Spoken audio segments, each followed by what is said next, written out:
Okay, so you want to own a ranch. You picture it before you're even fully awake. The land goes on forever, gold grass rolling toward a blue line of mountains, the kind of horizon that makes your chest loosen just looking at it. There's a porch. There's coffee going cold in your hand because you're too busy watching the light come up over your own dirt. Your dirt.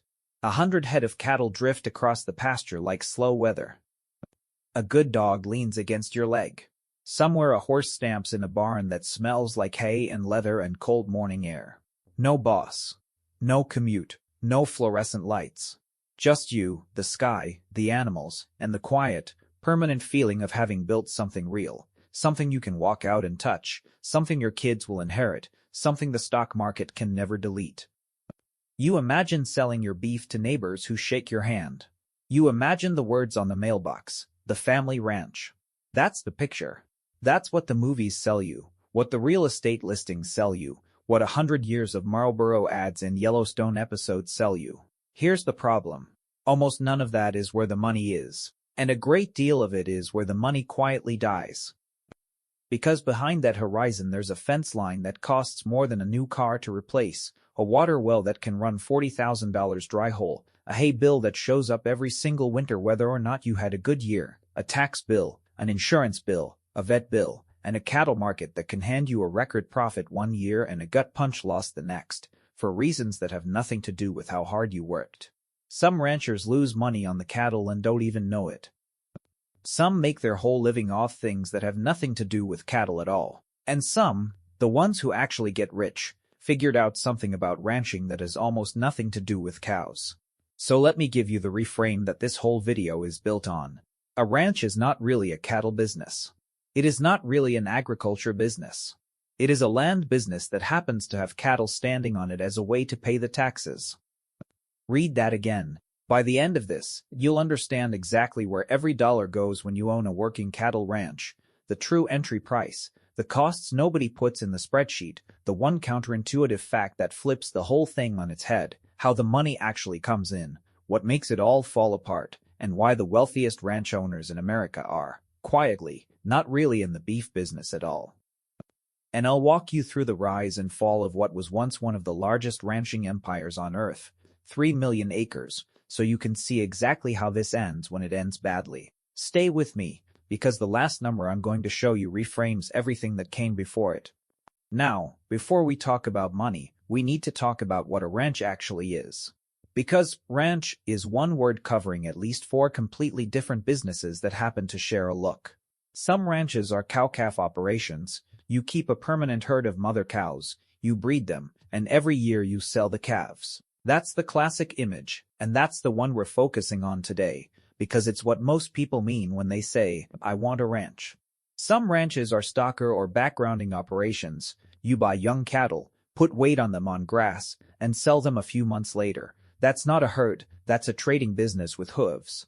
Some ranches are feedlots, thousands of animals in pens eating grain, which is really a manufacturing plant that turns corn into beef. And some aren't in the cattle business at all anymore. They're hunting ranches, guest ranches, conservation ranches, or trophy properties owned by people who fly in twice a year.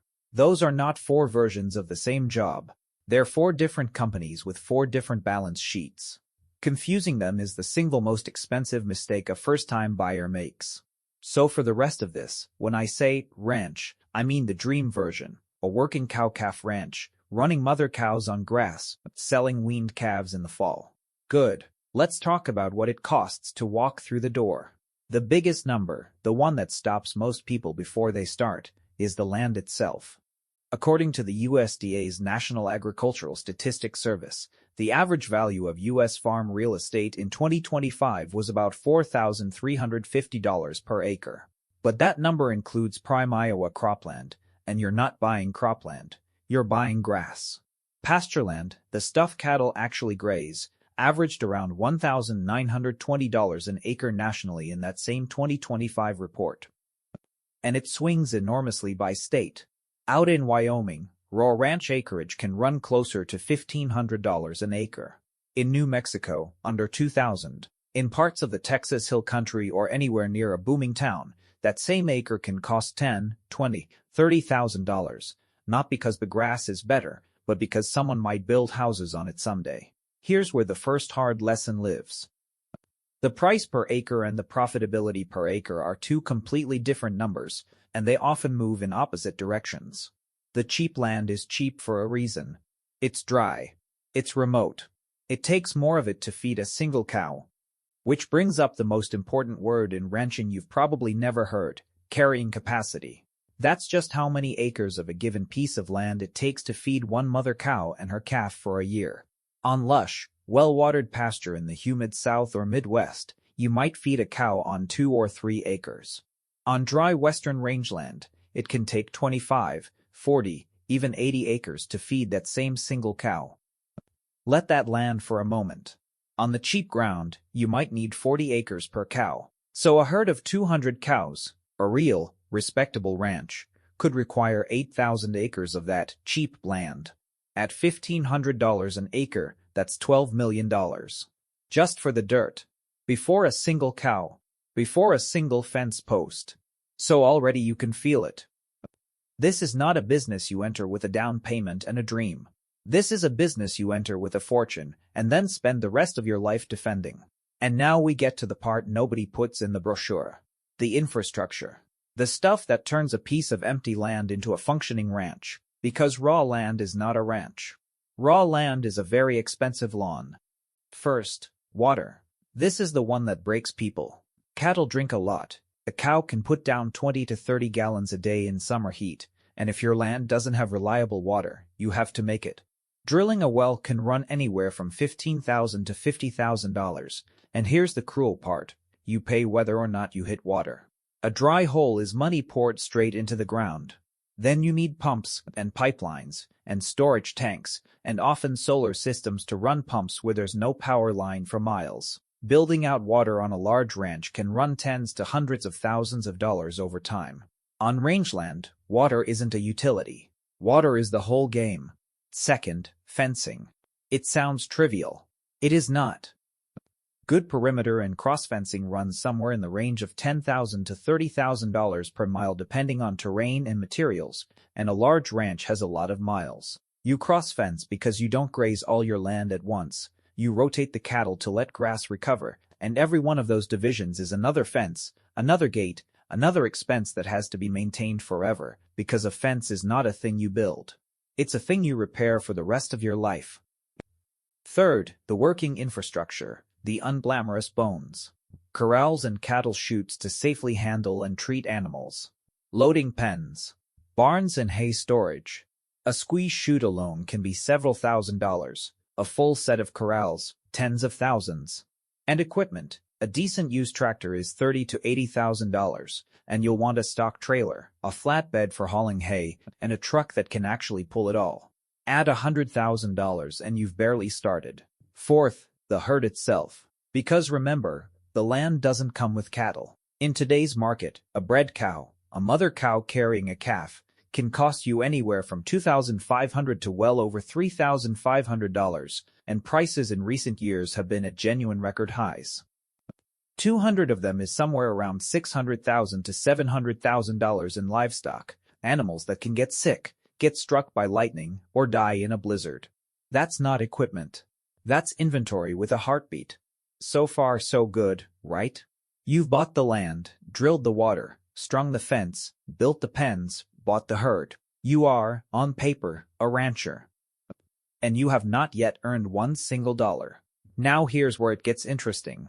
Here's the counterintuitive mechanism at the heart of this entire business, the thing that separates people who understand ranching from people who just own a ranch.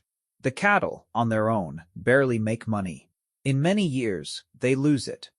I want to slow all the way down here, because this is the reveal everything else hangs on. When you run the actual numbers on a cow-calf operation, not the fantasy, the real USDA cost accounting, you find something startling. According to figures published by the USDA's Economic Research Service, in 2024, which was one of the best cattle years in modern history, the average cow-calf operation brought in roughly $1,130 per cow in revenue and had about $690 per cow in operating costs. That leaves a return over operating costs of around $440 a cow, and the USDA noted that was the highest figure in the history of their data. Sounds great. Until you add back the costs the operating number leaves out, the fixed costs. The land. The depreciation on all that equipment. The value of your own labor.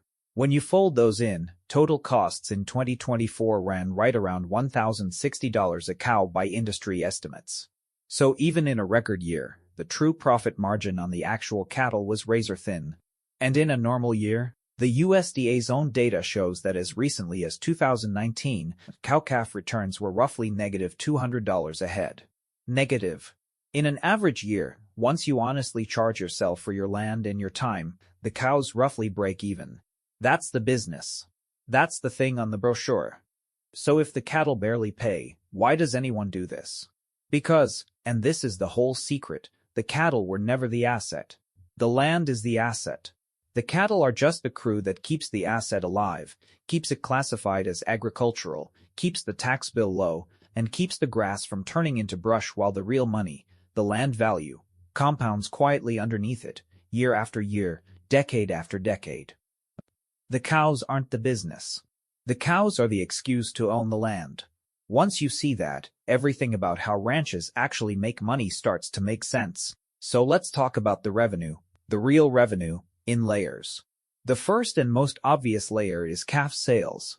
Every fall, you wean the calves off the mother cows and sell them, usually at 450 to 600 pounds, priced by the hundredweight. That's the per 100 pounds price. And here's the good news for today's rancher. Prices are historic. Following years of drought and herd liquidation, the U.S. cattle herd has shrunk to its smallest size in decades. The 2025 calf crop was the smallest since 1941, according to USDA data reported by Oklahoma State University economists. Fewer cattle means higher prices, and feeder cattle hit an all-time record in late 2025. When calves are scarce and expensive, the cow-calf rancher finally gets a great year. The second layer is cull sales, the quiet one. Every year you sell off your older cows, the ones that didn't breed back, the ones past their prime. It's not glamorous, but cull cows can be 10 to 20% of a cow-calf operation's yearly income, and it's the part beginners always forget to budget in. The third layer, and now we're leaving the cattle behind, is the land's other uses. Hunting leases, where you charge hunters for seasonal access, can bring anywhere from a few dollars to over $50 an acre in the right region for the right game. Grazing leases, where you rent your grass to someone else's cattle. Mineral rights and oil and gas royalties, if you're lucky enough to own what's under the ground and not just what's on top of it. Wind and solar leases. Easements. Recreation. None of that involves owning a single cow. And the fourth layer, the one that dwarfs all the others and that we'll come back to at the end, is appreciation, the rising value of the land itself. According to the USDA, farm real estate values rose about 4% in 2025 alone and had climbed roughly 6% a year over the prior half-decade. On a $12 million ranch, a 4% gain is nearly $500,000 in a single year, more than the cattle could ever make. You don't see that money. It doesn't hit your bank account. But it's the layer that actually makes people rich. Now, before you get excited, let's talk about the bleed. Because owning a ranch is like owning a boat with a very slow leak. The water's always coming in, and your whole job is to bail faster than it fills. The recurring operating costs never stop. Feed is the big one. Even on grass, you feed hay through winter and supplement in drought, and feed is routinely the single largest expense, often over half of a cow's operating cost, running $600 a head and up in hard years, according to USDA regional estimates. Labor, if you hire any help, is relentless and increasingly expensive. Fuel and equipment repairs, because everything on a ranch is always breaking, and it always breaks at the worst possible time. Veterinary care, vaccines, and medicine. Property taxes, though agricultural land usually gets a big break, hold that thought. Insurance on buildings, equipment, liability, and sometimes the herd. And interest, if you borrow to buy any of it, and at ranch prices, almost everyone borrows. Add it all up and you get an operation where money is moving constantly, in enormous amounts, and the margin at the bottom is thin as paper, which would be survivable if the market held still. But it doesn't. Here's the trap that has ended more ranches than drought and disease combined, the cattle cycle. The cattle market moves in long, brutal waves that last roughly 8 to 12 years, and it works like a slow-motion trap. When cattle prices are high, like right now, everybody keeps their heifers to breed more cows, chasing the good money. But it takes years for a cow to grow up and raise a calf, so all those extra cattle hit the market at once, a few years later, as a flood of supply. Too much beef, prices crash. Then, because nobody can make money, ranchers sell off their herds. That's called liquidation, which shrinks supply, which eventually sends prices soaring again, which tempts everybody to expand again. And the whole cruel wheel turns one more time. Do you see the danger? The cattle cycle punishes exactly the instinct that feels smart. You buy your ranch and stock your herd when times are good and prices are high, because that's when you have the confidence and the credit to do it. Which means you buy your cows at the top and start selling calves right as the price rolls over. Layer drought on top of that. A bad drought forces you to sell cattle when everyone else is selling too, into the worst possible market, and then buy them back later when prices have recovered and gotten expensive, and you have the machine that has quietly destroyed generations of ranchers. And it doesn't just break the small operators. Let me tell you about the biggest one it ever broke. In 1879, a group of cattlemen founded a ranch in the rolling plains of the Texas Panhandle, west of a little town called Matador. Within a few years it had a name that would become legend, the Matador. In 1882, a syndicate of investors from Dundee, Scotland, bankers and businessmen an ocean away who had never roped a steer in their lives, bought it and formed the Matador Land and Cattle Company. And under that cool, disciplined Scottish management, the Matador didn't just survive the wild boom and bust of the open range. It thrived. At its peak, the Matador controlled around 3 million acres, not just in Texas, but leased ground running all the way up into Montana, the Dakotas, Nebraska, and into Canada. 3 million acres. It was, for a time, one of the largest and most sophisticated cattle empires on the face of the earth. It paid dividends to its Scottish shareholders for decades, through droughts and crashes and 2 world wars, run like a proper corporation when most ranches were run on a handshake and a prayer. Here's the turn. By 1951, the Scottish shareholders looked at what they actually owned, and they did the math that this entire video has been building toward. After nearly 70 years, they realized the company was worth far more carved up and sold as land than it would ever be worth running cattle. So they voted to liquidate. They sold the whole empire to a New York investment firm, which promptly broke the mighty Matador into pieces and sold it off, parcel by parcel, to smaller buyers. Sit with that. One of the greatest cattle operations in the history of the world ended not because of a drought, not because of a market crash, not because of some villain. It ended because its own owners finally admitted that the land was the asset and the cattle were just the story. They cashed the land and let the cattle go. That's the lesson, and it's the whole lesson. Even for the best-run ranch that ever existed, the real value was never in the herd. It was in the ground the herd was standing on. Which brings us to the deeper game, the one the sophisticated money has been playing all along. Because once you understand that a ranch is a land business wearing a cowboy hat, the behavior of America's wealthiest ranch owners suddenly makes perfect sense. Ask yourself, why do billionaires buy enormous ranches that, on the cattle numbers alone, barely break even? They are not confused. They are not bad at math. They're playing a different game with at least 3 moving parts. Part 1 is appreciation, which we've covered. Land is a hard, finite, inflation-resistant asset that has climbed in value for decades, and they can borrow against it without ever selling it. Part 2 is tax treatment, and this is where it gets genuinely clever. Working agricultural land is usually taxed at a tiny fraction of its market value. That's the agricultural exemption, and it's why the cattle matter even when they don't pay. The cows are what keep the land legally agricultural, and the property tax bill microscopic. And then there's the conservation easement. According to the IRS, a landowner can permanently give up the right to develop their land, promise never to build on it, and in exchange take a large charitable tax deduction for the value they gave up. The rules specifically favor ranchers. Qualifying farmers and ranchers can deduct up to 100% of their income in a given year, and there are estate tax exclusions designed so heirs aren't forced to sell the land just to pay the death taxes. Now, the IRS has cracked down hard on abusive versions of this, inflated appraisals and syndicated deals it considers outright shelters, so it's a knife that cuts both ways. But used honestly, a rancher can get paid, in tax savings, for promising to keep their ranch a ranch. Read that again. You can be compensated for doing the thing you wanted to do anyway. Part 3 is diversification and legacy. For someone whose wealth is a screen full of stocks and numbers, a ranch is thousands of acres of something real, an asset that doesn't move with the market, a place to actually live, a hedge, and a thing to pass down that no one can delete or hack or vote out of existence. The cattle break even. The ownership wins. So the picture flips completely. The struggling family that measures the ranch only by whether the cattle turned a profit is playing the surface game, and the surface game barely pays. The sophisticated owner treats the cattle as the cost of admission to the real game, holding a great piece of America and letting it, and the tax code, do the heavy lifting. Now let me make all of this concrete, the way it actually feels to live it, with 2 years on the same realistic ranch. And I want to be clear, this is a realistic scenario built from the real figures we've been using, not a specific real ranch. Picture a 200 cow-calf operation. The good year.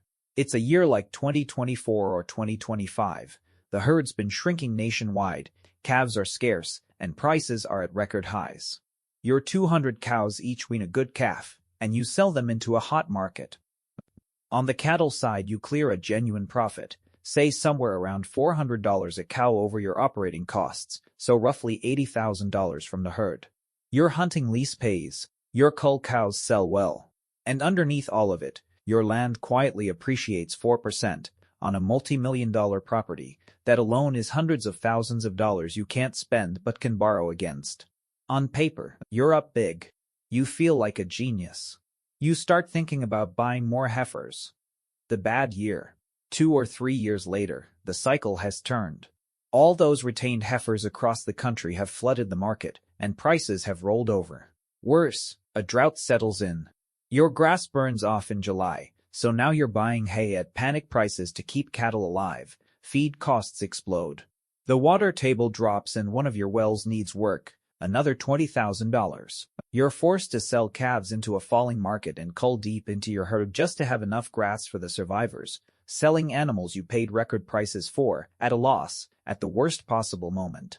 The cattle side doesn't just make less. It bleeds, potentially a loss of $100, $200 a head, the way the USDA recorded across the industry back in 2019. Tens of thousands of dollars, gone. Same ranch. Same work. Same you. Different year.